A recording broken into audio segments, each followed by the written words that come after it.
இவைகளை குறித்து கர்த்தர் நமக்கு பாடங்களை கற்றுக்கொள்ள வைத்தாரே தவிர அதை ஃபாலோ பண்ண வைக்கவில்லை.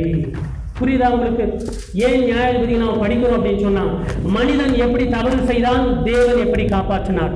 மனிதன் தன்னுடைய கேரக்டர்ல எவ்வளவு தாழ்ந்து போக முடியுமோ அவ்வளவு தாழ்ந்து இஸ்ரவேல் மக்கள் போனார்கள் என்பதற்கு அத்தாட்சி இந்த நியாயாதிபதி புத்தகம். ஒவ்வொருவரையும் தப்பு பண்ணுவார், கர்த்தர் காப்பாற்றுவார். ஒவ்வொருவரையும் தப்பு பண்ணுவாங்க, மறுபடியும் அழுவாங்க, கர்த்தர் காப்பாற்றுவார். ரிப்பீட்டடா போயிட்டே இருக்கும். அநியாயத்திற்கு கர்த்தர் எப்படி இருக்கிறாரு? பொறுமை உள்ளவராக இருக்கிறார். கர்த்தருக்கு ஒரு பேர் என்ன? அவர் எப்படிப்பட்டவர்? நீடிய பொறுமை உள்ளவர். அவருக்கு அந்த நீடியை நம்ம சேர்க்கணும்னா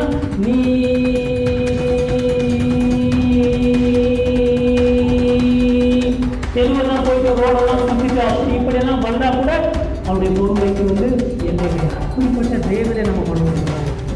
மனிதன் எவ்வளவு கேவலமா இருக்கிறான், தெய்வம் எவ்வளவு நல்லவராக இருக்கிறார். இந்த புத்தகம் உங்களுக்கு சொல்லுவாங்க. ஆகையினால்தான் இந்த புத்தகத்தை நீங்கள் படிக்கும்போது சில நேரத்தில் தர்ம சங்கடமான இடங்கள் வந்தாலும் நீங்கள் கவலைப்படாதீங்க. அதை ஃபாலோ பண்ணுறதுக்காக இல்லை, அது வெறும் பாடங்களை கற்றுக்கொள்வதற்காக.